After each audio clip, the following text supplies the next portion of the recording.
Fala, seu Anderson, tudo bem, cara? Boa noite, Faust of the Storm. Tudo bem, cara? Eu tô muito bem, e você? Tranquilo. Tô me recuperando, assim, dessa semana que a gente teve. E eu vou te dizer que eu reparei que essa semana também os meus alunos têm estado bem mais calmos. Bem mais calmos. É, Principalmente do colegial. eu vou dizer, eu queria conseguir só dar risada mesmo, mas eu não consigo não ter empatia e não me sentir mal pelas loucuras que as pessoas estão fazendo. Eu não acho que elas sejam culpadas de terem sido enganadas, não acho que elas sejam inerentemente más. Eu acho que burrice não devia ser punida tão gravemente e severamente desse jeito. Mas esse sofrimento ele também passa. Eu passei uma semana realmente muito depressivo e aí agora já tô conseguindo só dar risada e não sofrer tanto. Até porque tá diminuindo, né? Tá perdendo força. Graças a Deus ou qualquer entidade que acredita em estar perdendo força, só que eu tento também não rir da situação, só que você não ajuda Não, muito, né? não dá. Compartilhando o carinha lá do...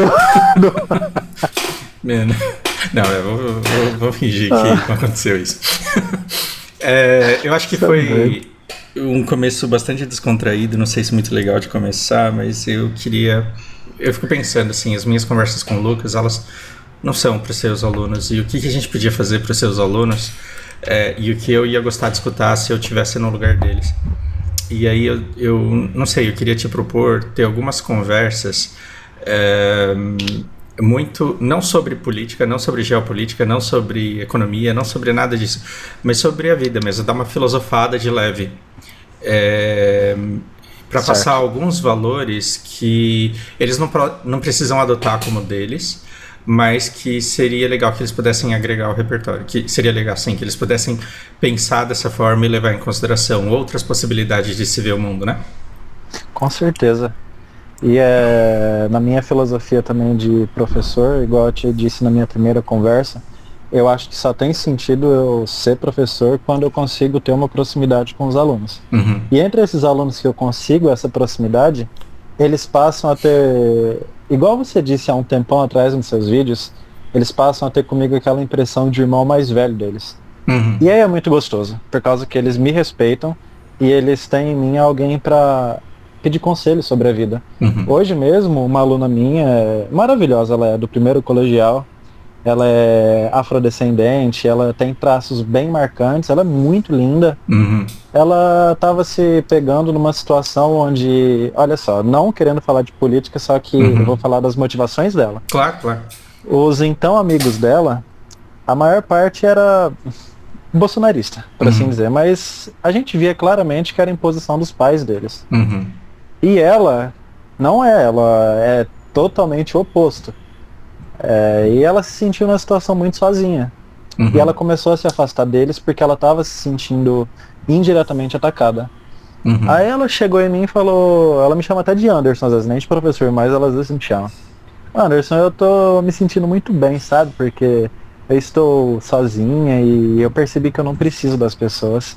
Aí foi a hora que eu coloquei a mão no ombro dela e falei, não vá por esse caminho. Porque eu fui por esse caminho na minha adolescência e eu me arrependo até hoje. Eu A também. solidão, ela parece gostosa naquele momento em que você está autossuficiente. Só que a solidão, ela se torna o seu veneno mais amargo na hora que você tem uma grande conquista e você não tem com quem compartilhar. Nessa hora, a sua conquista não valeu nada e você percebe que seu caminho da solidão não te levou a nada também. Até me Então arrepiou aqui. reconsidera isso. Porque eu acho que a gente vai fazendo essas conquistas e mais conquistas, e aí você percebe que elas não têm uma razão de ser se você não tiver com quem compartilhar, e que a gente só tem valor de verdade quando a gente é relevante na vida do outro. E o Exatamente. caminho da dor, o caminho da autossuficiência, ele é eu não vou depender do outro para não sofrer por decepção. E aí você se torna resiliente, se torna forte, se torna independente, mas o fato de você conseguir viver sozinho não significa que você deva, e não significa que essa seja a melhor maneira de viver a vida. É um fato. Pode me chamar de nerd ou do que for, mas você sabe que eu também sou gamer e lembra do primeiro martelinho do Jota que foi dado? Aham. Naquele martelinho, no primeiro clique, eu passei uma BS Pen. E eu Caramba. tava numa guilda que eu não conversava com ninguém lá. Era uma guilda estranha, que eu não conseguia ter proximidade com ninguém. Quando eu passei aquela BS Pen, Fausto, e eu não tinha... Lembro até qual arma que era o machado de One Hand da Guardian. Na época eu jogava de Guardian. Hoje sou Uhum. main lá. E aí eu não tinha ninguém pra compartilhar aquilo na guilda. Eu falei, gente, o que eu tô fazendo nessa guilda? Que merda que eu tô fazendo aqui? Na mesma hora eu saí da guilda, o pessoal foi atrás de mim, nossa, por que você saiu, não sei o quê. Eu falei, eu não pertencia à guilda. Aí achei uma outra guilda muito legal, e fiz meus amigos lá e pra você ver, um joguinho, algo bobo, me trouxe essa reflexão muito forte, Sim. que a solidão é o veneno até o momento que você, no momento que você precisa compartilhar uma conquista. E eu trouxe isso pra ela hoje, ela me olhou, ela quase chorou, mas ela é muito forte, ela é muito forte. Ela falou, realmente, professor, você tem razão. Vou ter meu momento sozinha por enquanto, mas vou reconsiderar isso. E a aula seguiu. Como que é o nome dela? Gabi. Gabi, eu queria te dizer que você pode. Então, por um acaso, eu tô aqui naquele Driving Lesson, que é um dos meus sites favoritos quando eu tô lendo, quando eu tô estudando, e eu tô dando um rolê no Japão, aqui na cidade de Nagoya. Ah, que legal. E eu morei 10 anos nesse país e não me senti pertencente. O que não significa que eu não fui feliz, mas eu conversava com japoneses e eu não me sentia um deles. E em algum momento eu Hum, percebi que eu podia viver a vida inteira ali e ainda não me sentiria japonês. Mesmo entendendo idioma, cultura e tudo mais, eu não me sentiria pertencente ali. O fato de você estar durante muito tempo, de você ser forçado a ficar num lugar onde você não se sente em casa, não deve fazer você desistir de procurar o seu lar, né? De procurar a sua turma, de procurar as pessoas. E hoje a gente está num mundo em que, mesmo distante fisicamente, a gente consegue uma proximidade quase que espiritual, assim, porque os meus alunos eles estão espalhados aí no mundo inteiro e os meus amigos sim. também estão espalhados no mundo inteiro. E você não precisa ser sozinha, mesmo que num ambiente em que você é forçada a estar todos os dias, você se sinta só. Não ache que há alguma coisa errada com você. Se eu tentasse me adaptar aos japoneses, eu morreria infeliz não encontrando a minha turma. E hoje, no Brasil, com metade da minha turma na Inglaterra, Austrália, Estados Unidos, em vários estados do Brasil, hoje eu tenho a minha turma e eu me sinto pertencente de uma grande família. Esses amigos do coração que você vai fazer, eles nem precisam ser da mesma religião, apoiadores do mesmo partido, torcedores do mesmo time, nada disso. Você vai encontrar pessoas que vão ter uma afinidade com você, que vão muito além disso. E você só vai encontrar essas pessoas se você estiver disposta a conhecer muitas. É falando com muita gente que você dá sorte, às vezes, de falar justo com aquela que vai seguir o seu caminho, vai seguir em paralelo a você pro resto da sua vida. Então, não deixe de aproveitar as oportunidades de conhecer pessoas só porque você está num meio em que as pessoas te decepcionam demais. Nossa. E cada palavra sua era um gatilho que estava me dando aqui. Igual eu te disse, eu estudei a vida toda numa escola particular. E mesmo sendo bastante pobre, e aquilo, igual eu te falei, teve os ônus e os bônus, e eu não me sentia pertencente lá. E Uhum. todos aqueles anos lá me geraram um bloqueio emocional Uhum. para amizades novas. Eu tenho uma dificuldade enorme em me aproximar das pessoas. Parece que não, porque a gente veste uma armadura, né, de um belo de um sorriso, Uhum. a Do gente passa o personagem. perfume, o nosso perfume favorito, a nossa roupa favorita, a gente fala, a gente dá tchau, a gente dá oi, só que aqui dentro a gente sabe o tanto que aquilo custa. Por isso que para vocês jovens, né, que estiverem nos escutando, não vão para esse caminho. Não deixem que isso se torne um bloqueio emocional. Ah, é fácil falar, né? É fácil. Eu não sei como eu faria também no lugar de vocês hoje. Eu sofro com isso até hoje. Então, eu. Assim, além de ter um problema de identidade muito sério, porque a minha mãe morreu quando eu tinha 1 ano e meio. E minha Nossa. mãe, meus pais japoneses, né? Tanto pai quanto mãe.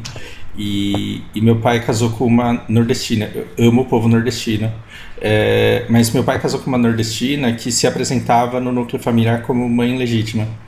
Então, é engraçado Nossa. como na comunidade japonesa eu era o único teoricamente mestiço, embora meu sangue seja 100% japonês, eu era apresentado como o único mestiço daquela comunidade japa. E na comunidade brasileira eu não era mestiço e também não era brasileiro, eu era japonês. E vários conflitos de falta de pertencimento aconteceram ao longo do caminho, inclusive o meu pai ter falido, então eu morava num bairro nobre de mansões, e eu era pobre dentro dessa casa grande.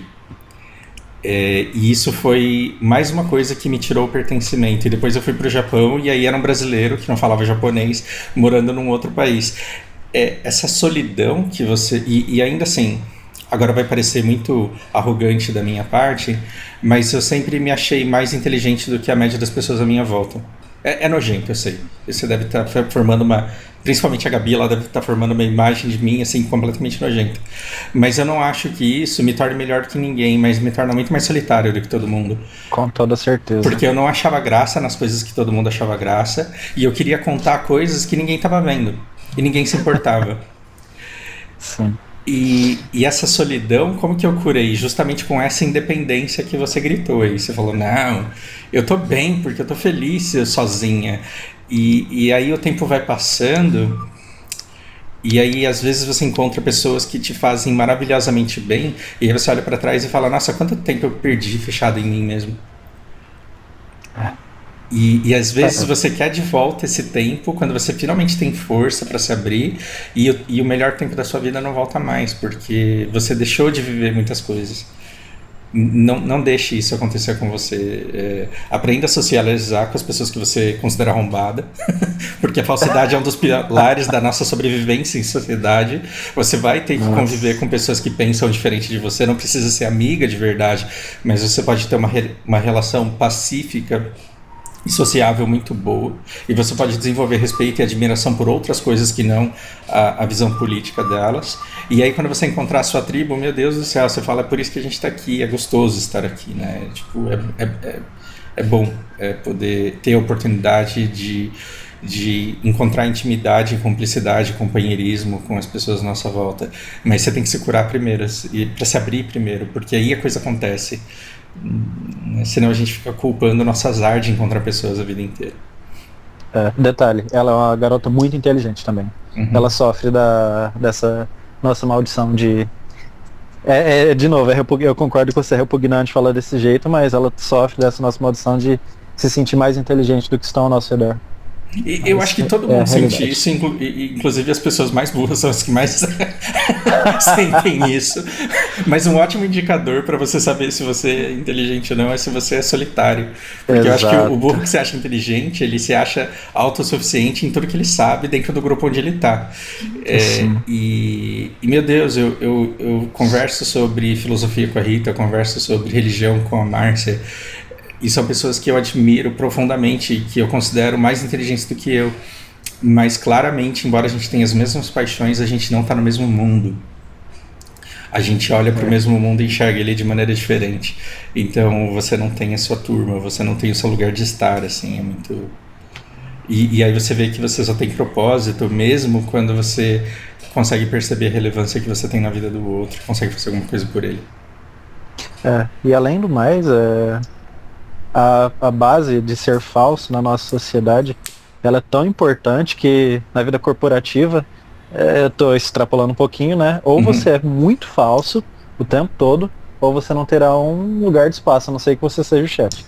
Aí você não precisa ser falso. Mas a falsidade, infelizmente, é necessária. E você colocou um ponto muito legal, Fausto. Se permitir conversar com todo mundo, para que entre esse todo mundo você encontre alguém que ressoe com o que você diz, com o que você pensa. E para isso a falsidade realmente será necessária.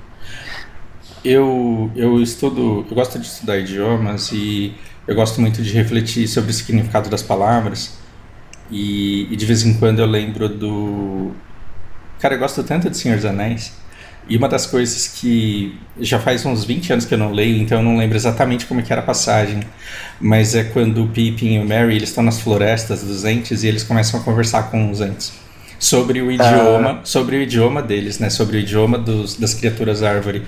E aí eles falam sobre nomes e falam qual que é o seu nome. A conversa era mais ou menos assim. Eu não vou te falar qual que é o nome dele, porque leva várias semanas para falar o nome dele. É verdade. A gente não reduz uma pessoa a um nome, porque isso não descreve. E como a gente tem tempo e a gente não sai da floresta, a gente não fala menos que realmente precise, e quando precisa, a gente fala o nome da pessoa pelo tempo que durar. O nome dela, porque é a árvore que era uma sementinha, que foi crescendo, que tem importância nisso, que já afetou a vida do outro, que foi a casa de não sei que pássaro. E aí você vai falando, então reduzir uma pessoa a Gabi e a Legal é um desperdício muito grande. Então, quando você diz que a pessoa é bolsonarista, você reduz ela a uma ínfima parte do que ela é, porque ela pode ser bolsonarista, mas pode ter sido uma ótima mãe de pet, ela pode ter sido uma ótima neta, uma excelente vizinha, uma amiga muito leal, e tantas outras coisas que a gente não vai saber e a gente desperdiça quando a gente reduz a pessoa bolsonarista, por exemplo, ou a petista também, por que não? Por que não? E legal você ter falado dessa questão do significado e dos nomes. Eu acho que o seu significado de nome é o mesmo que o meu, então. Porque quando a gente escuta um nome, o nome não é só o que não é exatamente o que a gente escuta, mas é aquela carga emocional que aquilo traz internamente. Você concorda comigo? Sim. Ou você pensa diferente? Sim. Eu acho que isso é o nome. O nome de alguém é isso, que igual as árvores falaram, não daria pra falar ou transmitir. Muitos dos nossos sentimentos são impossíveis de serem transmitidos por palavras. E aí entra esse negócio também das virtudes e dos defeitos.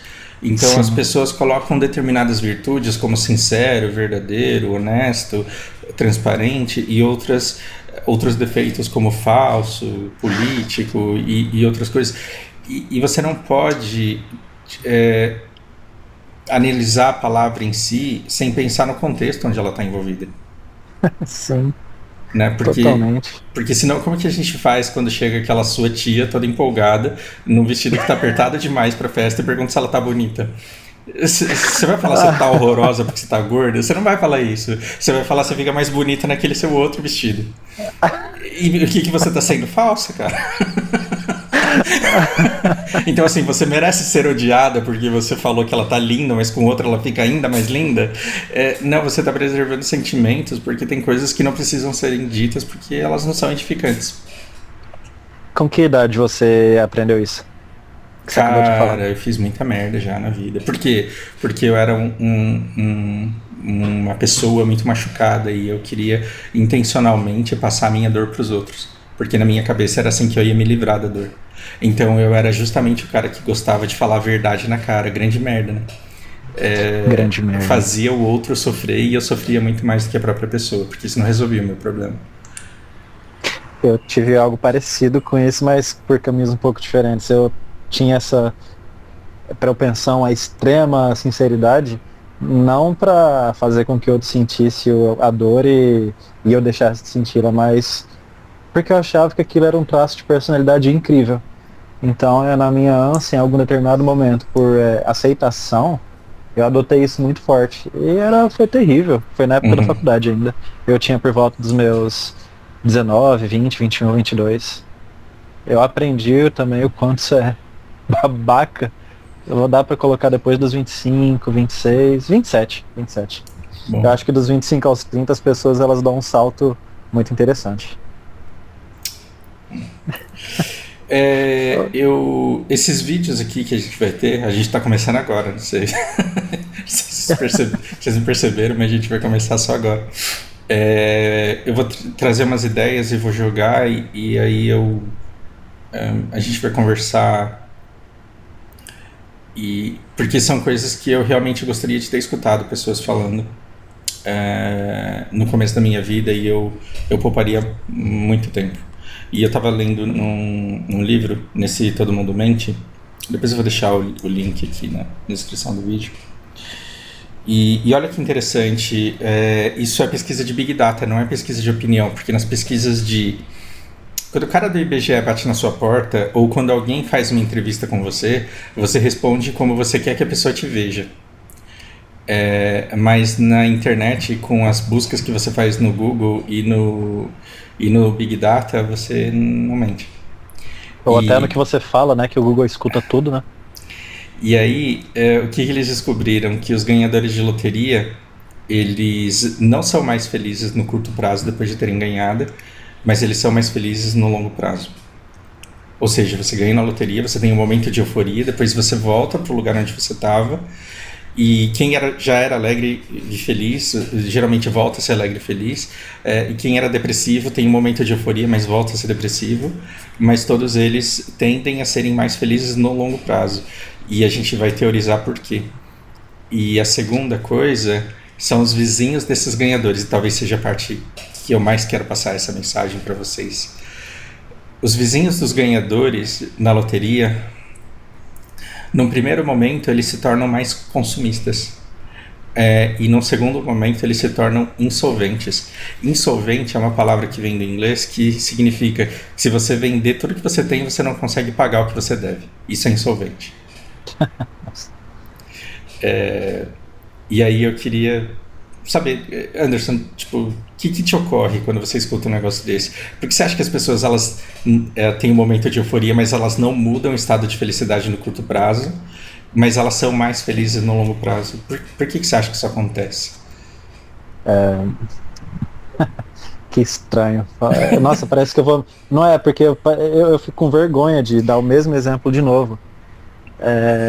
Na época que comecei a jogar BDO, Fausto, eu tava no final de um processo depressivo bem forte que eu estava. Onde eu não tinha felicidades em quase nada, eu só seguia. Depressão não é exatamente tristeza, igual acho que a gente já falou, é apenas a falta de motivação. Sim. A falta de vontade. E aí, de novo, passei aquela minha best pen. Tive essa exata euforia. Naquele momento, o BDO era uma das coisas que mais me entretia e me fazia bem. Tive aquela exata, enorme euforia que você está falando de alguém que ganha na loteria.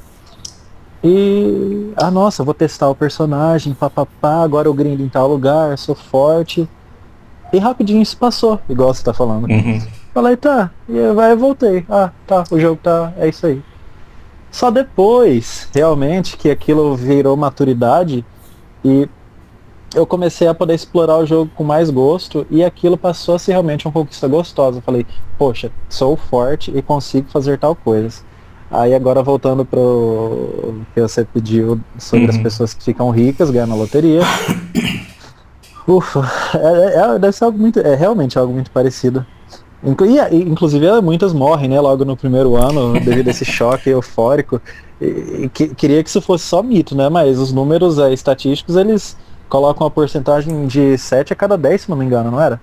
Você deve ter pesado isso, você deve ter visto o número. Mas o último número que eu vi era de 7 a cada 10. Eu falei, meu Deus do céu.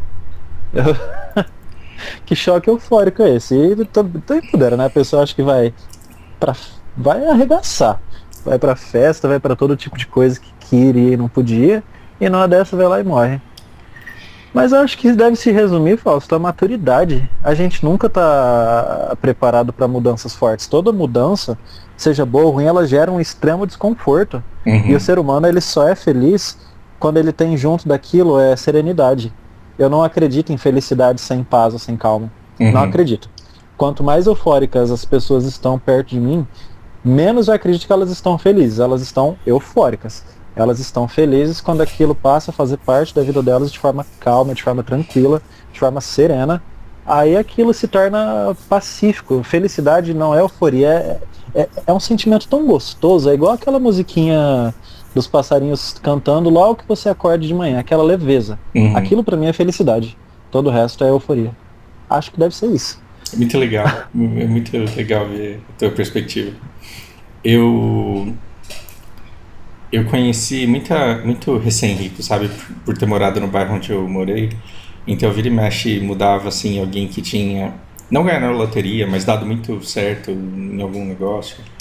E todo mundo que morava lá no bairro onde eu morava, queria se nivelar com os vizinhos, né? Então já que tinha conseguido uma casa grande, tão grande quanto, e tão bonita quanto, então aí você vai pro carro, e aí depois você vai pro jardim, E aí você também tem que ter as mesmas luzes de Natal. Você Perdão, tem que ter em que lugar que você iluminação tava? mais bonita. Era um bairro residencial de São Bernardo, ali de São Paulo. Ah, tá. E, e aí,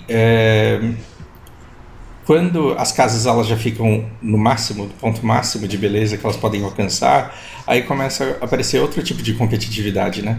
Você já foi pra Disney, você já foi pro Beto Carreiro, você já foi pro show de não sei quem, e aí começam outras competições do tipo, é, esse tênis é de que estação, de que ano que é esse modelo de tênis. Então as coisas elas vão ficando mais fúteis. E essa futilidade ela geralmente está presente nos recém-ricos. Então, às vezes eu tenho alunos que começam a ganhar muito dinheiro muito rápido. E eu não posso privá-los da fase de deslumbramento, mas eu tento segurar a onda deles. Então, assim, não é incomum eu ter alunos que falam pra mim, cara, até o ano passado eu ganhava R$ 2.000, agora eu tô ganhando 40. E aí vem uma fase de deslumbramento em que a pessoa ela percebe o poder aquisitivo que ela tem e tudo aquilo que ela pode conseguir com aquele dinheiro, e é uma coisa que antes ela não podia nem sonhar. E aí geralmente Sim. ela quer usar o dinheiro para firmar a imagem que ela quer construir a respeito dela mesma. E isso é muito ruim, porque geralmente essa imagem ela custa todo o seu salário, não importa quanto você ganha. Então, os alunos não têm dificuldade nenhuma de gastar 40 pau no mês. Nenhuma Nossa. mesmo, acaba muito rápido mesmo. E tipo, já tem planos Sim. pro mês que vem e de outras coisas que querem ser conquistadas. Só que em algum momento essa fase de deslumbramento ela passa, porque você percebe que não é aquilo.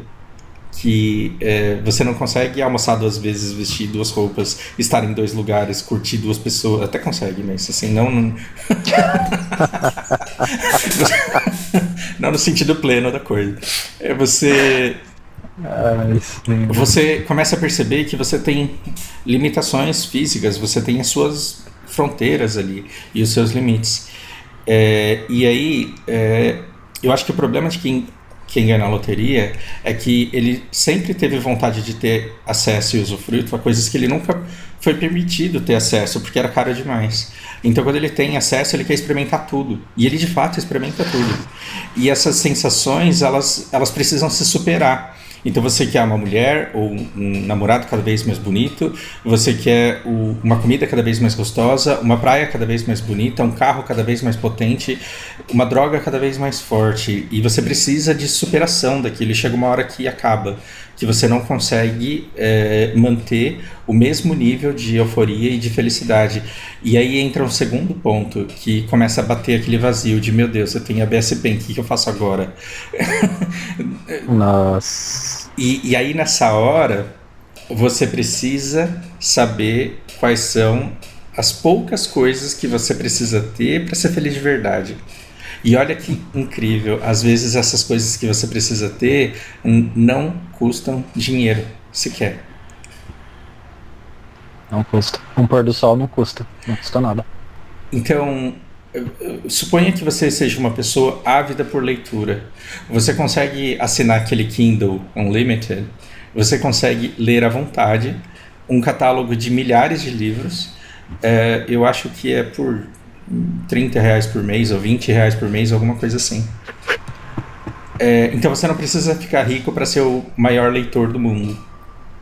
Aliás, as grandes obras de leitura elas estão em domínio público. Você não Está comete... R$ 30 a assinatura, Fausto? Eu acho que o do Caramba. Kindle Unlimited, acho que é isso. Ano Vamos ver. passado, da última vez que eu tinha visto isso daí, deve ter sido spam, alguma coisa assim. Já não era caro, mas ano passado tava em torno de 150. Não, R$19,90. Deve- R$19,90, louco. procurei agora. Nossa, Então, peraí. vou assinar aqui. 30 dias grátis e depois R$19,90 por mês. Então, vamos lá. Você consegue inúmeros livros por R$19,90 por mês, você consegue os maiores clássicos baixando de graça sem cometer crime, porque eles estão em domínios públicos. Ah, mas eu odeio ler. Então você pode gostar de vídeos e você pode gostar de coisas que simplesmente não custam dinheiro, só que você precisa saber exatamente aquilo que te torna uma pessoa mais plena e você precisa alcançar aquilo e somente aquilo. E olha que engraçado, As pessoas, no curto prazo, elas não têm a felicidade afetada. Então, se elas eram depressivas, elas voltam a ser depressivas mesmo com dinheiro. Se elas eram felizes, feliz é uma palavra X, né? Mas se elas eram alegres, animadas, motivadas, elas voltam a ser o que elas eram em muito pouco tempo.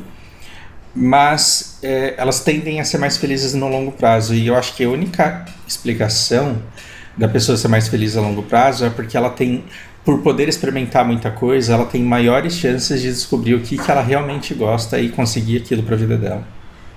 E parar ali, e ficar ali.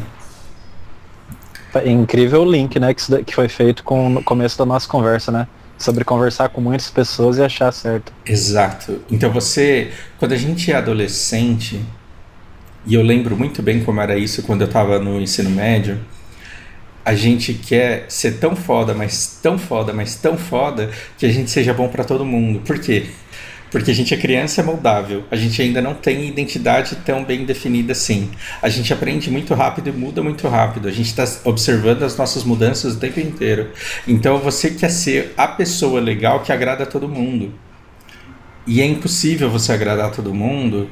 E desculpa te desiludir, mas você vai descobrir que você não pode ser quem você quer ser. Você vai ser quem você é. Você vem para se descobrir. Eu vou te fazer uma pergunta chatinha, então. Você me fez uma pergunta muito chata, eu vou fazer outra. Quando não. Como que a gente faz, então, para descobrir essa essência, essa gana, realmente isso que nos faz feliz, sem ter acesso ilimitado ao dinheiro? Sim, é difícil. E aí, de novo, a leitura. Porque quando meu pai estava quebrado, eu li a história de um maior samurai do Japão. E ele se tornou o maior samurai do Japão, não só porque ele tinha habilidades marciais, mas é porque ele foi preso durante 3 anos e condenado a ficar numa biblioteca por 3 anos. A história é super legal, assim. Ninguém conseguia pegar o cara de tão foda que ele era. Ninguém. Você mandava 15 atrás dele e ele fugia dos 15. Ninguém conseguia prender ele, porque não tinha arma na época, era na espada. E na espada o cara não perdia. E aí um monge foi lá e falou, eu prendo esse cara se eu puder escolher a punição dele. E ele prendeu Musashi tocando flauta e atraindo ele para uma fogueira, conversando com ele, e ele puniu Musashi. Ele trancou ele dentro de uma biblioteca e falou, você vai ficar aí 3 anos lendo. E esse cara, ele saiu tão forte quanto ele já era, só que dessa vez instruído. E muitas das coisas que ele conseguiu fazer porque ele não partiu daquele menino de 17 anos que ele era quando ele entrou na cadeia. Ele partiu a partir da vida de muita gente. Porque o que ele leu, basicamente, eram os livros que existiam na época. E os livros que existiam na época eram basicamente biografias. Certo. Então, você acha... Desculpa, pode continuar. Eu acho que dá para você descobrir muito de você quando você se projeta na vida do outro. E aí você vai vendo a pessoa contando a respeito da vida dela e ela mostra... E aqui, eu não quero diminuir mangá, eu não quero diminuir anime, eu não quero diminuir seriado, novela e universo da Marvel. Não quero. Mas funciona melhor quando você pega uma pessoa de verdade contando a respeito da vida dela de verdade, porque ali você vai ver o que é a natureza da vida de verdade.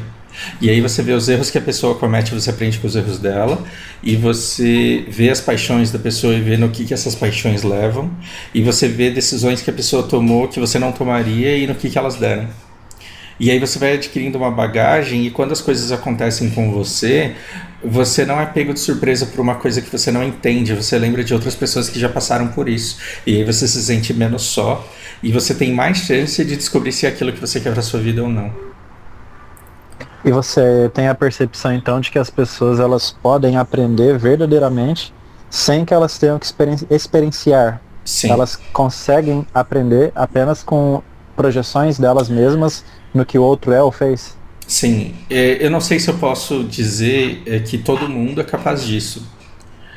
mas em alguma medida as pessoas elas podem muito aprender a respeito de histórias. Inclusive, uma das coisas que está nos emburrecendo como sociedade é o excesso de conteúdo pronto extremamente excitante, porque o Netflix ele é tão legal, mas ele é tão legal que quando foi a última vez que você sentou numa roda de amigos para contar histórias do passado de vocês? Vocês não fazem mais Realmente. isso. Eu sei que vocês não fazem mais isso. E vocês não fazem mais isso porque todas as histórias que vocês têm para contar do passado de vocês perdem para as histórias fodaralhas que tem no Netflix. Então você fica com vergonha de contar a sua. E a sua história de vida de verdade é justamente a que tá faltando no do coleguinha. Porque ele deixaria de fazer uma cagada que você fez e deixaria de se foder e teria mais chances de chegar no seu nível de maturidade mais rápido. Mas não, como ele tá pensando em salvar o multiverso, como ele tá chamando o Homem-Aranha de burro e porque ele fez uma coisa que você não faria, você não amadurece onde você precisa amadurecer, que é na vida real. Realmente. O bombardeamento que a internet faz desse tipo de conteúdo pronto é muito pesado. Sim. Internet não, né? Mídia. A mídia, ela exerce um poder tão absurdo na cabeça do adolescente hoje que, inclusive, é um link para que a gente pode falar também. Na semana que vem, eu vou participar da Semana da Consciência Negra, que haverá numa das escolas que eu leciono. E eu vou trazer justamente aquela... Eu queria ouvir agora a sua opinião, então, sobre... Acho que é algo que agrega muito aos adolescentes pensar um pouquinho sobre isso. Representatividade. Porque a gente vai falar sobre aquele assunto da Pequena Sereia Negra, né? Aquele filme que a Disney está se propondo a fazer. E aquele hate absurdo que ela tomou. O que você pensa sobre isso, Fausto? Eu tenho uma citação, só que eu não sei se eu vou conseguir achar isso nesse livro agora. Eu vou... Peraí que eu vou achar. Eu preciso achar o meu papo com o Pedro. Aí, rolando meu papo com o Pedro, eu vou achar isso daqui que eu mandei pra ele. Pronto. Eu vou ler um trecho de um livro para vocês. Sempre tive a consciência de que um dos maiores crimes contra a população negra não foi nem a tortura, nem a violência. Foi retirar a possibilidade de que conhecêssemos nossas origens. Se qualquer pessoa me perguntar de onde sou, agora já sei responder. Deixa eu contextualizar vocês. Foi um cara que voltou para o país de origem do vô dele e perguntou para o rei do lugar lá porque foi que eles venderam o vô dele para os portugueses. E o cara pediu perdão, ele falou que eles eram imaturos e que de acordo com os hábitos da época eles se permitiram fazer coisas sem refletir a respeito e que ele pedia perdão e que ele aceitava o cara de volta e queria que ele fosse convidado de honra ali. E contou todo o passado da família dele e da história dele. E eu acho que, assim, cara, presente nenhum na vida de um negro poderia ser uma coisa mais fantástica do que essa. Isso da minha percepção de japa, tá? E aí ele continua: se qualquer pessoa me perguntar de onde sou, agora eu sei responder. Só quem é negro pode entender a dimensão que isso possui. Só conhecendo nossas origens, poderemos entender quem somos de verdade. Enquanto não superarmos a escravidão, não teremos paz. Nem os escravizados, nem os escravizadores. Nem os escravizadores. Isso eu acho muito rico, porque muita coisa desse antilacração é, na verdade, uma culpa que a pessoa não consegue processar e não consegue se libertar dela. Interessante. E o que eu falei pro Pedro quando eu mandei essa imagem para ele foi uma das coisas mais bonitas que eu li ultimamente. Eu acho que eu só consigo enxergar essa beleza. Na verdade, eu só cheguei a ler esse livro por causa das conversas que a gente teve, e aí eu agradeci ele.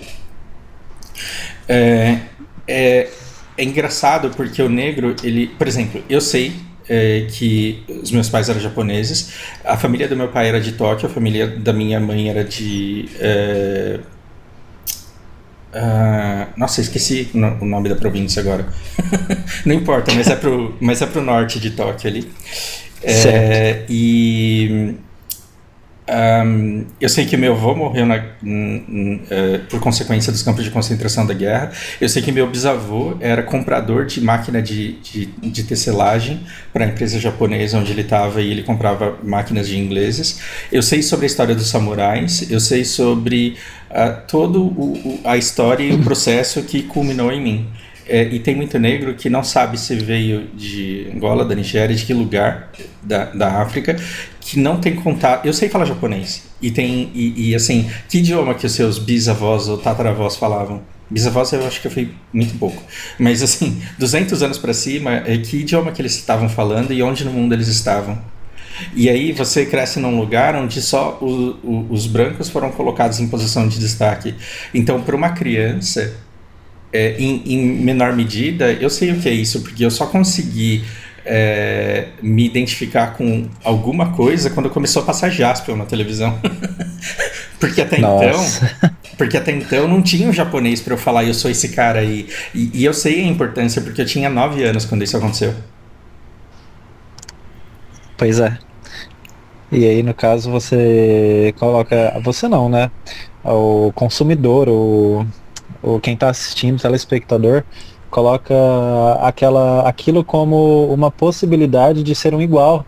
Sim. De ser um igual, não de ser mais nem ser menos, mas, poxa, eu também estou lá. De se espelhar em alguém, e sim, essa importância de se sentir representado, é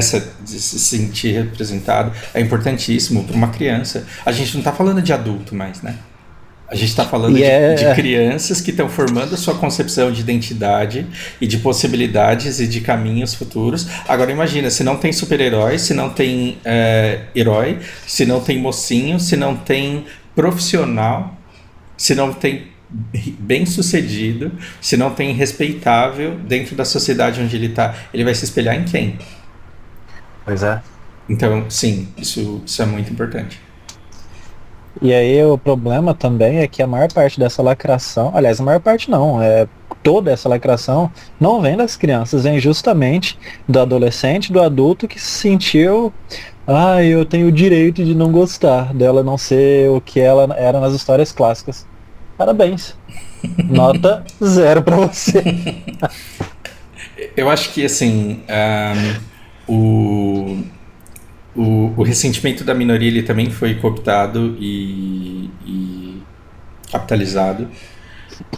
Então eu acho que, não estou falando que isso seja fácil, mas você também tem que desviar do ressentimento e do sentimento de necessidade de vingança e de revanchismo, porque isso não vai te levar a nada.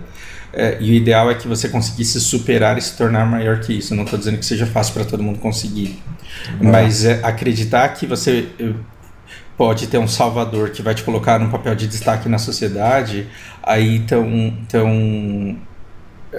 fazendo mau uso da sua inocência, porque isso não vai acontecer. Nunca. Eu tratei esse tema com os meus alunos do primeiro colegial. Eu fui um pouquinho criticado, inclusive, por eles. Eles vieram com boas pedras pra cima de mim na hora que eu citei esse caso da Pequena Sereia. Só que essas pedras, elas foram tão facilmente barradas com um exemplo só. Eu perguntei pra eles onde que tava todo esse hate na hora que o Aquaman, um personagem branco, loiro, de cabelos curtos, foi substituído por um Jason Momoa da vida. Eu não vi esse hate. Aí foi a hora que essas pedras se voltaram contra eles na forma de reflexão. Uma aluna, inclusive, que estava me atacando por isso, ela falou: professor, eu acho que eu estava sendo um pouquinho egoísta, né? Eu falei: que reflexão maravilhosa você teve.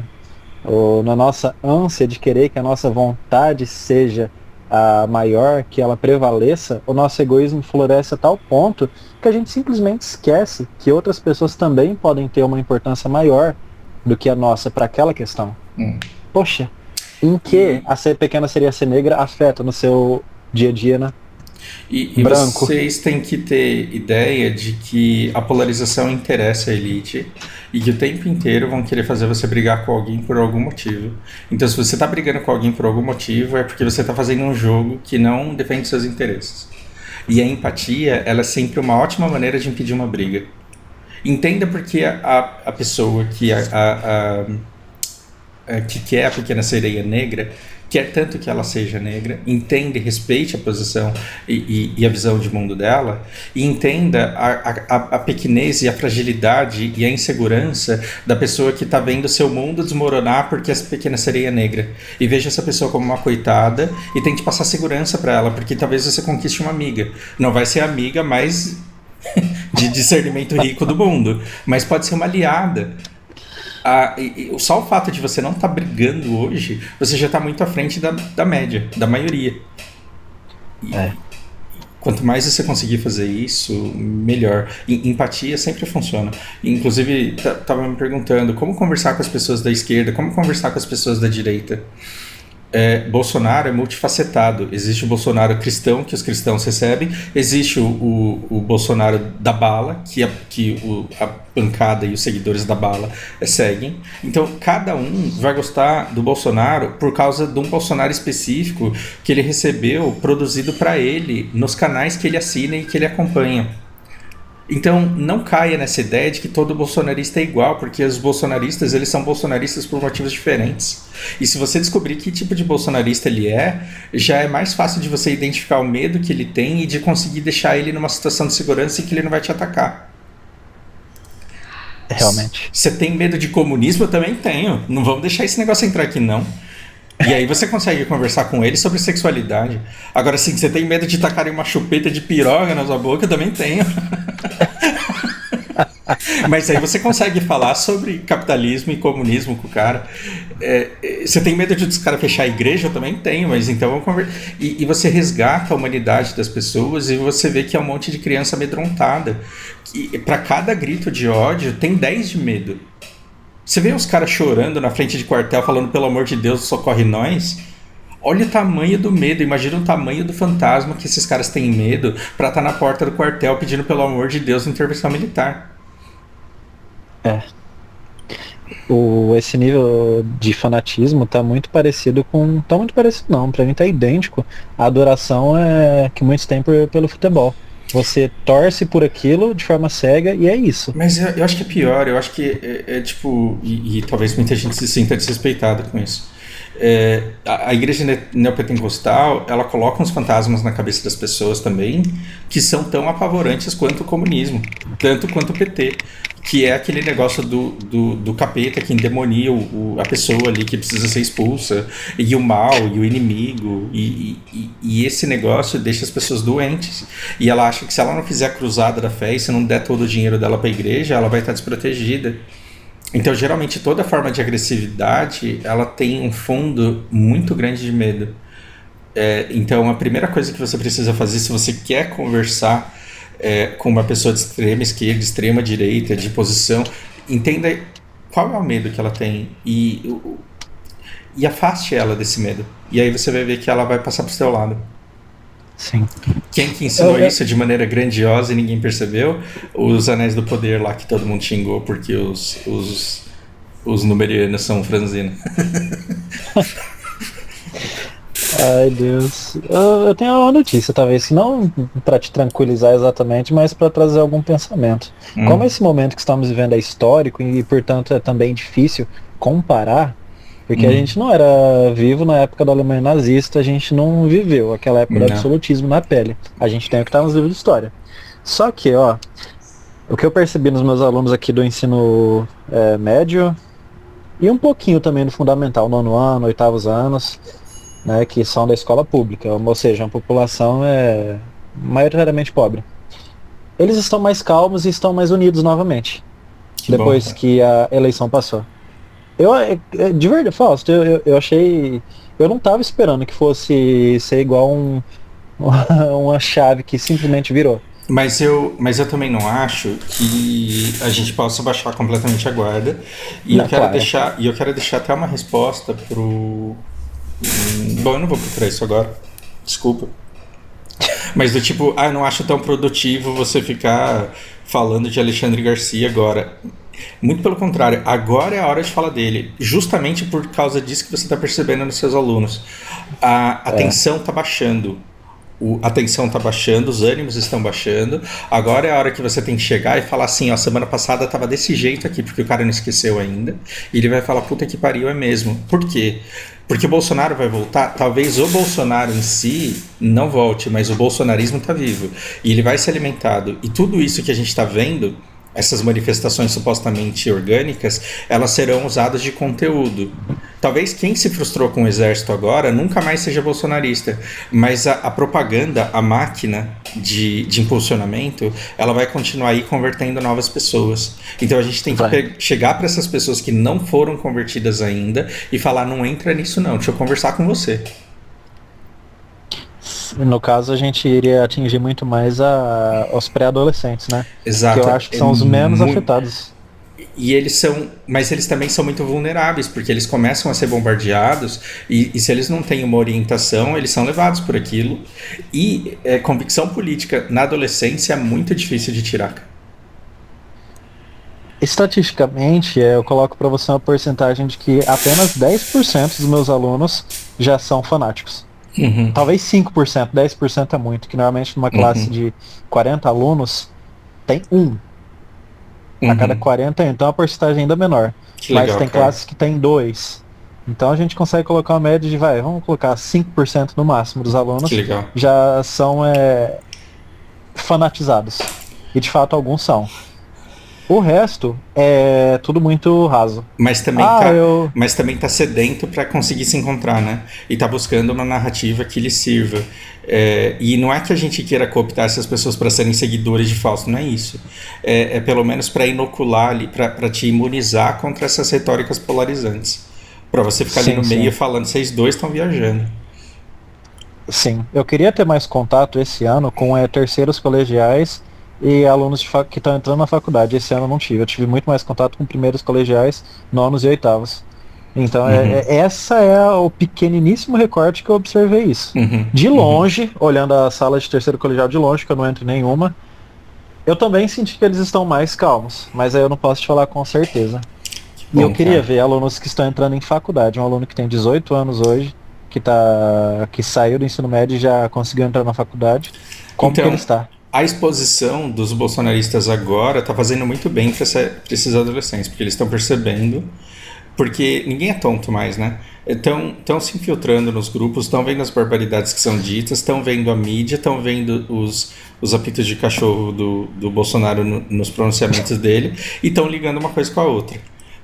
Isso é bom porque vai ser mais difícil eles serem feitos de otário pelo próximo. Mas é um acompanhamento que precisa ser feito. Porque, sim, o nazismo ele dependeu de outros fatores para ter a força toda que ele teve. Mas é devastador quando as pessoas têm esse sentimento de que elas precisam expurgar o mal. Elas se tornam mal sem perceber. Sim, elas se tornam totalmente irracionais. Exato. E esses alunos, no caso, que estão entrando. Aí você falou, ninguém é tonto. Ninguém é tonto, fora os tontos, né? Ainda existe. Fora os tontos, ninguém é tonto, realmente. As pessoas que estão apaixonadas, o meu pai disse que pelo Bolsonaro, o pessoal que apoia até hoje, eles têm paixão. Mas é por isso que você tem que ter uma maioria com discernimento. Porque aí os tontos eles ficam oprimidos pela maioria e não conseguem formar massa. Exato. Mas parece que a porcentagem dos tontos ainda está um pouquinho alta. Sim. Isso que ainda me deixa um pouquinho... Aquele seu vídeo que você falou, aquele seu vídeo com o Lucas, na hora que vocês citaram aquele momento que vocês sentiram medo do bolsonarismo, que foi quando os 3 generais do exército saíram, juntos. Aquele foi o momento que realmente esse fenômeno político ganhou muita força e eu acho que se consolidou aquela base votante política de 30%. E essa base que ainda me dá um pouquinho de receio. Ela é pequena, só que ela ainda é muito barulhenta. E aliás, não dá pra dizer que é pequeno, a gente falar em 30% ou que seja 20%. É muita gente. Ainda é muita gente. É muita gente. Isso vai ecoar por muito tempo ainda. E é por isso que a gente precisa mostrar pro bolsonarista qual bolsonarista ele é, porque não é um tipo só. Tem o bolsonarista que odeia o Lula, tem o bolsonarista que é religioso. E assim, cada um é por um motivo, e você precisa mostrar que tem outros que, embora bolsonaristas, não estão na vibe dele. Isso é muito importante, gerar essa consciência. Porque como que a gente vai fazer oposição ao PT? se tá todo mundo achando que... Né, se achando bolsonarista para fazer oposição. Eu tô tentando colocar na cabeça de alguns aluninhos também um pouquinho dessa consciência econômica, por assim dizer, de realmente procurar o que tem que ser procurado. Parar de ficar pensando em aborto ou em qualquer coisa que um lado ou outro fale e começar a pensar realmente no preço que está no mercado e por que está naquele preço. Sim. E alguns já estão começando a olhar por esse ponto. Só que ainda eu acho que Porque a faz todo... sexualidade de cada um e as pautas morais, isso não vai mudar só porque o presidente é isso ou é aquilo. Isso cada um vai continuar com aquilo que já é seu. Só que existem coisas que não estão sendo endereçadas. O governo Bolsonaro não teve oposição, por quê? Porque todo mundo que falava contra ele era petista e ninguém queria ser petista. Agora vai ser o contrário. Todo mundo que atacar o petismo, aliás, todo mundo que atacar o governo vai ser taxado de bolsonarista. E ninguém vai querer ser bolsonarista agora. Só que isso precisa acabar. A gente precisa mostrar que a gente está atacando de forma objetiva coisas que não tem que continuar, como essas emendas do relator que a gente precisa conversar. Conscientizar o que acontece, explicar essa Selic e como ela está empobrecendo a gente. Então a gente vai ter que falar de conceitos que parecem complexos e que são fáceis, de uma maneira que todo mundo entenda e fale, não, a gente não quer isso pra gente. Eu concordo, só não tô sabendo, eu não tô conseguindo encontrar como fazer isso ainda. Justamente porque aquilo que eu te falei do ensino integral, que a gente tem agora, tal da PEI, Programa de Ensino Integral, ao mesmo tempo que ele abre, ele fecha. Tá tão engessado, Fausto, e tá tão engessado que tá difícil pra gente conseguir permear essas possibilidades de colocar isso de forma não politizada na cabeça dos alunos. Porque se você falar qualquer coisa ainda que dê a conotação política, as pessoas vão ativar gatilhos de defesa. E automaticamente eles não querem mais aprender. Na hora. Sim, o diálogo morre na hora. Automaticamente, trabalhar com eles questões um pouquinho mais complicadas e que pareça, de qualquer forma, matemática, eles também têm uma resistência muito grande. Então, eu concordo com boa parte do que você tem falado nos últimos vídeos, só que pensando ainda nisso, eu não estou conseguindo ver uma maneira fácil de transmitir isso para os meus alunos. Entendo. E tá me dando uma certa euforia isso. Porque eu sei que é necessário, eu sei que é o único caminho, mas eu não estou conseguindo. Ano que vem eu pretendo pegar uma licenciatura em História, porque eu quero poder ser habilitado da aula de História. Eu acho que é muito mais fácil eu conseguir atingir os alunos em aulas de História. E eu percebi isso na época que eu trabalhava como professor substituto, que eu dava aula de todas as matérias. E quando era aula de História, eu conseguia pegar eles pelo feeling, eu conseguia colocar eles na situação e aí sim eles sentiam o que a história trazia. E é o único plano que eu estou conseguindo ter. Mas é um plano incrível. E é legal que hoje a gente consegue fazer essas comunidades pequenas em que você diz o que você está tentando falar para eles e você pode encontrar alguém que entenda e te ensine a falar para todo mundo. Sim. Né? Então, o meu canal ele não precisa ser grande, mas ele pode inspirar o próximo Felipe Neto do bem. Né? Sim, o próximo Felipe Neto do bem. Bom. Que podre, mano. Imagina um cara que tenha o engajamento e as ferramentas de engajamento usadas para passar mensagens conscientizantes para a população. Cara, isso é incrível. É que é difícil você falar algo edificante de forma burra. Você só consegue... Desculpa falar assim. Mas é verdade, é verdade. A gente só consegue engajamento falando de forma burra, mano. A gente só consegue engajamento falando de forma tóxica, burra, simplista, redutora, porque você deixa todo mundo na zona do conforto, do estar do lado certo, sem reflexão. E é muito fácil você arrumar defeito nos outros, né? É muito fácil. Sim. Eu tô refletindo sobre essas ideias ainda, teremos conversa sobre isso. É algo muito novo. Só pra gente não estender muito, Claro. A segunda parte daquela pergunta, ela fala sobre os vizinhos ganhadores. Lembra que eu falei para vocês que ia ser mais importante, a parte mais importante, e talvez a lição mais preciosa? Vamos lá, por que vocês acham que os vizinhos ganhadores, eles se tornaram mais consumistas? Os vizinhos dos ganhadores. Os vizinhos dos ganhadores na loteria. Por que eles se tornam mais consumistas? Porque fizeram E aí quando você fala vizinhos, você fala daquela pessoa que tá sempre tomando conta ali da sua vida, tá olhando o que você tá fazendo, né? Sim. Ah, Assim, um cara ganhou na loteria, aí os vizinhos eles começaram a se tornar mais consumistas. Então, por quê? Porque você pega os dados, isso daí não é opinião, não foi uma pessoa olhando pela janela que falou, tô achando que isso daqui tá acontecendo no bairro.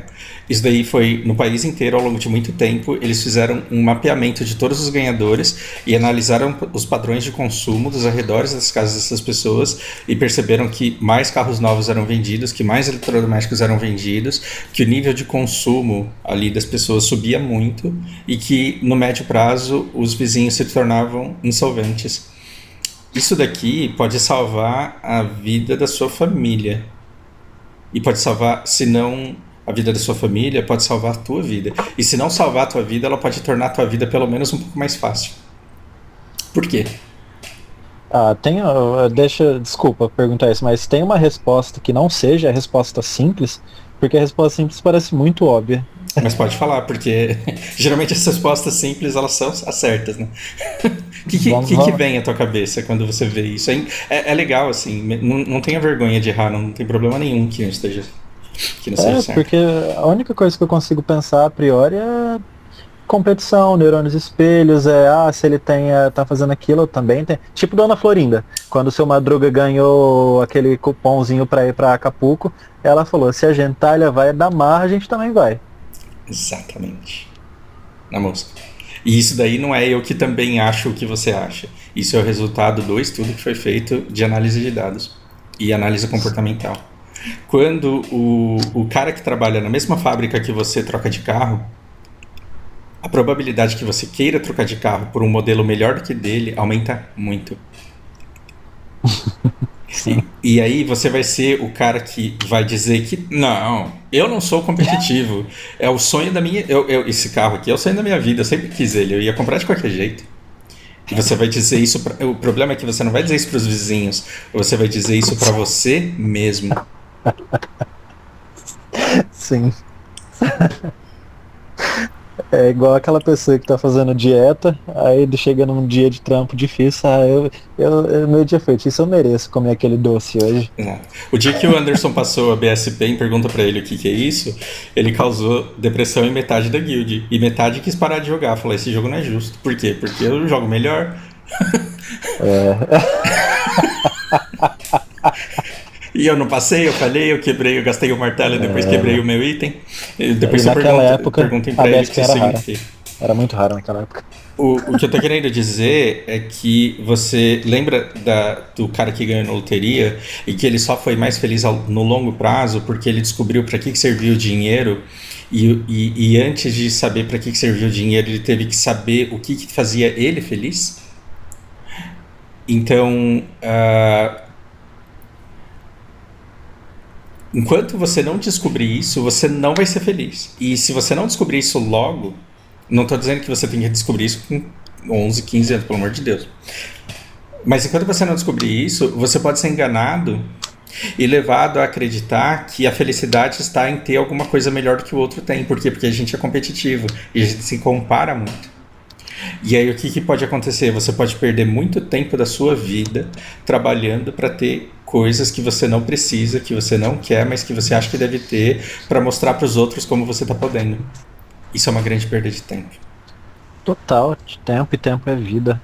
Só que eu também tenho muita dó dos adolescentes, porque eles não são permitidos pensar nisso. Uhum. Ainda mais os que entram na máquina capitalista de se saia do ensino médio aos 17, 18, entre na faculdade, se forma aos 22, 23 e vá trabalhar.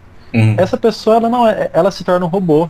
Sim. Ela não é permitida pensar em pequenas coisas. Ela vive à base de remédio, porque ela tem que suprir a felicidade dela com drogas, ou seja o que for, para acordar cedo, trabalhar e não pensar em mais nada. Uhum. Nossa.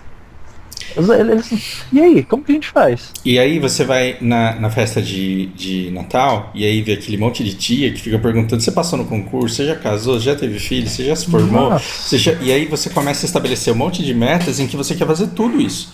E você quer trabalhar, você quer ter carro, ter apartamento, estudar, ser um bom namorado ou namorada, ser um bom marido ou uma boa esposa, e aí você não dá conta de tudo isso, e aí você entra no Instagram e tem um monte de gente que dá conta ali, né?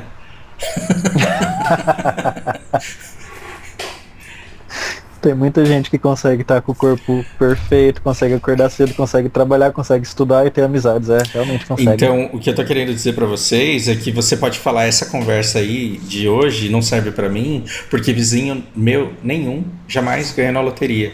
E o ganhador da loteria que eu tô querendo colocar aqui pra vocês é o influencer, é o instagrammer, é a celebridade, é o tiktoker, é aquela pessoa que tem a vida perfeita, porque você não sabe se essa pessoa tem a vida perfeita porque ela pode estar aqui, ó. Ela pode estar tentando ainda descobrir qual que é a felicidade, porque agora ela tem fama, ela tem dinheiro, mas ela não sabe do que ela precisa para ser feliz. E tá pagando terapia para conseguir fingir que tá feliz gravando vídeo para você ver e ficar sofrendo. Sim. Dá medo quando a gente escapa um pouquinho dessa roda da vida atual. Sim. Você Então, sentiu medo, Fausto, quando você sentiu que estava se desprendendo dessa roda? eu. A minha sensação de exclusão, ela foi o que me salvou, porque. Olha que engraçado. Meu pai é acadêmico, minha mãe é acadêmica, meus tios todos acadêmicos. Eu tinha sonho de academia. Quando eu falo academia aqui, assim, eu queria fazer uma grande faculdade e ter uma carreira muito bem sucedida. Certo. Quando meu pai quebrou, isso meio que foi tirado de mim. Então eu queria fazer intercâmbio fora e queria fazer faculdade e eu não podia nem fazer cursinho porque eu precisava trabalhar. Eu trabalhei como operário no Japão e, de novo, nunca me senti japonês. E quando eu voltei pro Brasil, eu percebi que eu podia ganhar vida sendo outsider, sendo healer, porque eu falei, o que eu fazia no Japão? Eu alugava mão de obra, né? Eu chegava no lugar lá representando uma empresa e falava assim: vocês não querem arrendar uma parte aqui pra gente trabalhar e vender a produção pra vocês? Tudo pra desviar de encargos trabalhistas. Vocês iludidos aí achando que o japonês é todo honesto. Então, basicamente, o que eu via? Eu vi um monte de contrato de trabalho sendo feito, eu vi um monte de pessoas trabalhando das 8 às 6, eu vi um monte de gente tendo emprego e uma vida regular, e a minha vida não era bem regular assim, nos meus últimos anos do Japão. Eu tinha tudo menos estabilidade, e aí eu ficava acompanhando a vida das pessoas no emprego delas. Quando eu voltei para cá, eu falei, eu vou começar a dar aula de inglês para ver, vou levantar uma grana até eu decidir o que eu vou fazer da vida. E as minhas aulas deram muito certo, e eu comecei a dar aula para muita gente da vida corporativa. E aí o que isso fez? Do mesmo jeito que no Japão eu tive abertura de grandes fábricas, Suzuki, Yamaha, Honda, Bridgestone, Mitsubishi, entrava em galpões assim de fábrica e via coisas sendo feitas que eu nunca tinha imaginado como que eram feitas aquelas coisas. E eu não pertencia àquele lugar, mas eu absorvia um pouco do ambiente e conseguia ajudar as pessoas que estavam ali. Quando eu voltei pro Brasil, eu comecei a ver a IG, Ernst Young, eu comecei a ver empresa grande por dentro e ver como que era a vida do pessoal lá dentro e ainda assim não participar disso. Então, ao mesmo tempo que eu sempre tive uma solidão de exclusão que continuou ao longo de todo esse processo, eu também percebi que eu poderia viver a minha vida sem nunca entrar nessa máquina de moer carne que é a vida corporativa. Que incrível. Isso mais ou menos com quantos anos de idade?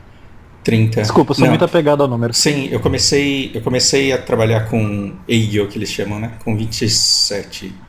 E comecei a dar aula de inglês com 30. E eu tô há 12 anos. E é engraçado, né? Porque vira e mexe aparece um aluno que está trabalhando numa empresa lá em Manaus, aí o outro de repente aparece que é de não sei onde e de um segmento completamente diferente do que eu tinha antes. E para que eu sou pago? Para ficar conversando com a pessoa em inglês, né? E qual que é o assunto favorito da pessoa para ela treinar o inglês dela? É o trabalho dela. Então eu consigo ter uma visão de dentro das empresas que faz com que eu queira tanto compartilhar aquela playlist da selva corporativa, porque os problemas das pessoas são essencialmente os mesmos, só que como elas não falam sobre os problemas delas, estão todas elas achando que só elas sofrem daquilo. Que só elas sofrem daqueles sentimentos. Então tem um monte de gente perdida entrando numa máquina de moer carne falando: meu, eu tô estudando 4 horas por dia, tô trabalhando 8 horas por dia, tô em transporte 3 horas por dia, tô tendo um monte de meta para bater, um monte de coisa para fazer, e minha tia tá perguntando quando que eu vou ser promovido. E a vida é mais do que isso. Muito mais. E às vezes você fica galgando de promoção em promoção e falando, meu Deus, eu sou coordenador, tô quase gerente.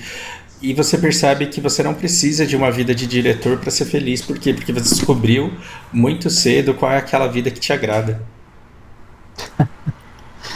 E foi justamente isso que fez eu engatar na depressão, que eu já comentei algumas vezes aqui. Eu saber que eu tava nessa máquina e eu não queria estar de jeito nenhum e eu não saber como sair dela. Ainda não sei direito hoje, mas dou meu jeito de sair. Não tem como quando você vê a situação por fora. Nossa, Fausto, não dá. E eu tento passar isso para meus alunos, mas sem transmitir a ideia de que vocês não devem estudar. Por isso que eu trago estudo para eles sempre daquela forma. Gente, não encarem isso daqui só para vocês passarem no vestibular. Claro que vai ser útil para isso. Só que pensem nisso daqui como ferramentas para vocês saberem o que vocês querem ou não fazer. Uhum. Ah, se eu quiser fazer tal coisa, eu posso fazer. Por quê? Porque eu tenho a base, eu tenho conhecimento. Ah, e se eu não quiser? Beleza. Serve de curiosidade. Então, imagina a pressão que eu tinha sobre mim. Meu avô médico, meu pai médico, formado em federal aqui, sendo japonês, tendo vindo para cá com 18 anos. A minha mãe cientista, professora universitária, bioquímica. Aí eu tenho um tio que era diretor lá daquele Instituto Agronômico de Campinas, agrônomo de sucesso. Nossa. Um outro tio, irmão da minha mãe, escritor de um monte de livro de psicologia e de psiquiatria. Eu tinha uma pressão muito grande sobre mim. Quando eu me vi feliz dando aula de inglês, eu falava, não, tá errado. Nossa. Como que tendo essas pessoas na minha família, eu vou ser professor de inglês, eu preciso fazer outra coisa. E eu era... E tudo que eu olhava, eu falava, cara, tudo exige abnegação. Se eu for estudar, se eu for ser acadêmico, eu vou ter que viver uma vida de abnegação e de estudo para desenvolver alguma coisa. E eu vou ter que abrir mão daquilo que eu mais amo fazer, que é conversar com pessoas. Tanto que eu fico o dia inteiro conversando com pessoas, a hora que eu termino o expediente, o que eu faço? Eu venho aqui conversar com você e com o Lucas. Então, no meu tempo livre, eu fico arrumando pessoas para conversar também. Imagina eu tendo que abrir mão de tudo isso para ficar 12 horas por dia num laboratório porque eu quero ficar famoso porque eu publiquei um artigo. Tá vendo como se você não descobrir o que te faz feliz e o que você quer para sua vida, você pode ficar perseguindo a sua vida inteira uma coisa que vai te fazer infeliz? E faz, gente. E faz infeliz. E a depressão, quando você não percebe ela chegando. Você só percebe ela quando você tá tão afundado na mesma que aí você não consegue sair mais. E parece clichê isso, e é clichê. Só que é a mais verdadeira verdade possível. Você não percebe a depressão chegando. Você só percebe quando você está no fundo. E aí sem ajuda é muito difícil sair. E o que a depressão tem a ver com isso que a gente está falando? Tudo. Porque olha a mensagem que a gente está tentando transmitir, né? Se você não acha o que verdadeiramente te faz feliz, todo o resto vai te machucar. E de machucado em machucado você vai ruir. Uma hora você vai ruindo. Então, olha como o dinheiro ele é importante, mas ele vai ser aquilo que vai dar acesso àquilo que você primeiro precisa descobrir o que é. E problema nenhum você passar da metade da sua vida experimentando até descobrir, não tem problema nenhum com isso. Vai te tornar uma pessoa muito mais experiente e muito mais vivida. Mas não perca muito tempo não insistindo em uma coisa que para você não faz sentido. Eu queria arrancar da cabeça de vocês esse negócio de que sucesso é passar num concurso e conseguir estabilidade. Porque estabilidade é importante, mas ela é um passo, porque se você passar num concurso que te garantir supostamente estabilidade pro resto da vida, é como ganhar na loteria, você consegue a segurança do acesso. Mas isso não vai te trazer plenitude por si só. Muito pelo contrário, pode te aprisionar. E a pior prisão é aquela que a gente escolhe estar. Essa você não consegue lutar contra.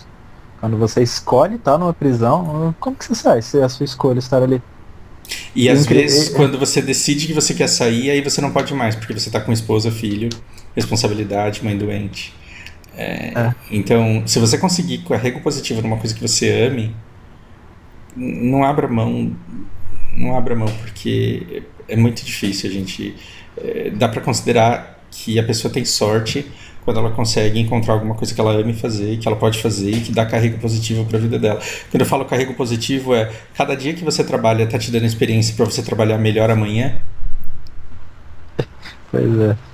Eu sinto que quando eu dou aula para um aluno difícil, ele torna a minha aula do dia seguinte um pouco melhor, porque eu adquiri com ele experiência de superar alguns obstáculos.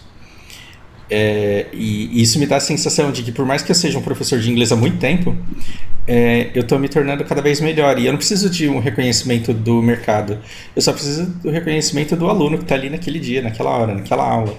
E o fato dele continuar voltando significa que, sim, de certa forma eu devo ter melhorado um pouco, senão ele não voltaria. Não voltaria. Como tá tão coach esse trecho, né? Sim, mas olha que interessante. Imagina que eu fosse solteiro. Como que eu entro no Tinder e explico pra menina em 5 minutos que eu sou professor de inglês, mas que eu tenho... Não, mas peraí, você não tá entendendo que professor que eu sou, porque todos os meus alunos, eles gostam de verdade de mim. E nenhum tem contrato comigo assinado, então eles podem simplesmente não voltar, eles voltam porque eles querem. Você consegue entender o valor disso? Não, você não consegue explicar isso pra ninguém. Nunca. Como que você coloca no Instagram que tipo de professor que eu sou? Não dá, não é instagramável.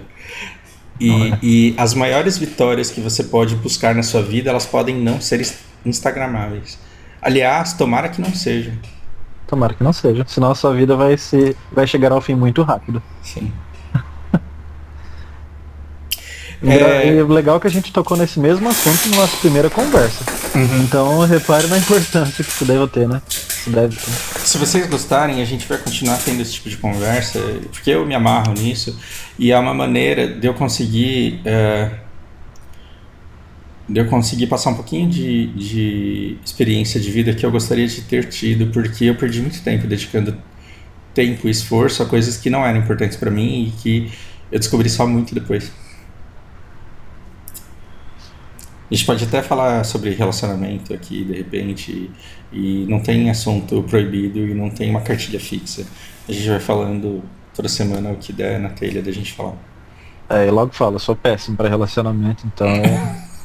Aí que é bom, eu posso falar que eu dei sorte só, porque se fosse depender de alguma habilidade, de algum galanteio, eu sou péssimo. Dá pra fazer uma série de conversas desse tipo, então vai ter combustível pra isso. Vai dar um certo engajamento com os alunos desse tipo de conversa. Bom, com certeza. Anderson, obrigado pelo papo. Fausto, eu que agradeço. O papo de hoje foi uma delícia. Foi sinceramente maravilhoso. Para você ter ideia dessa importância, eu tenho conversas com o Lucas, por quê? Porque eu leio muito, penso muito, só que eu nunca estudei, né? O fato de eu ler um monte de livros e acompanhar um monte de sites não significa que eu seja que eu tenha propriedade para falar qualquer coisa que eu pense. E eu gosto de conversar com o Lucas porque, embora você possa não concordar com a opinião pessoal dele, pelo menos ele serve de baliza para as barbaridades que eu falo. Então, de vez em quando eu falo os absurdos, ele fala, não procede, né? Na verdade, assim. Então, ele não deixa eu desviar muito da realidade dentro do assunto que a gente se propõe a falar. Por que eu acho que eu preciso muito de você para que essas conversas aqui elas causem efeito? Porque eu não sei como que é conversar com aluno de escola pública, e você sabe. Então, o quanto essa conversa está sendo sobre os assuntos que realmente são cativantes para eles e que são transformadores na vida deles e que eles possam entender e querer escutar. Eu acho que você vai me ajudar muito nisso, assim, por entender como eles pensam e me balizar em relação a isso. E aí eu quero muito que você diga assim, não, isso que você está pensando está fora da realidade dos caras e eles não vão conseguir ver isso desse jeito. É um resumo muito fácil e franco. Eles são muito imediatistas. Então a gente tem que prender muito fortemente a atenção deles com algo que eles gostam muito. E com uma mão a gente prende muito eles com algo que eles gostam. E com a outra a gente fala, tem isso aqui também, tá? Olha aqui, ó. Opa, olha, tem. E acabou por hoje. E amanhã de novo. É muito simples, só que também é muito complexo ao mesmo tempo. Eu dei aula em escola de alunos brasileiros no Japão e dei aula em em orfanato para crianças de 8 a 13 anos, não, 12 anos, acho que era o mais velho. E acho que isso é tudo. E aquela minha tentativa na ocupação é um fracasso que eu carrego há muito tempo. Então eu acho que eu preciso de um mediador, assim, pra... Quando você disse que você não conseguia se fazer entendível aos alunos? Isso. E é um trauma muito grande, porque quando eu pensei em algum trabalho social que eu posso fazer, eu pensei em trabalhar com alunos de escola pública. E como que eu sei que eu preciso me jogar, né? Eu sei que eu preciso dedicar muito tempo a isso e que eu preciso começar. Mas quando que eu vou fazer isso? E até lá... Quanto tempo que você ficou com eles nesse momento que você tentou? Foi muito curto, porque foram 3 semanas só. E nessas 3 semanas eu não. fui umas 4 vezes. Não dá pra você não dá. criar ela, ainda mais com aquele ambiente que estava ali formado. Mas entendendo as suas histórias, você vai me contar histórias aqui pro pessoal do canal também e pra mim, que vão fazer parte de uma educação que eu quero muito, pra entender e pra ver se eu consigo ajudar. Um ponto que eu acho muito engraçado nos seus vídeos é alívio cômico. É quando você tenta falar mais simples. Fica muito engraçado, Fausto.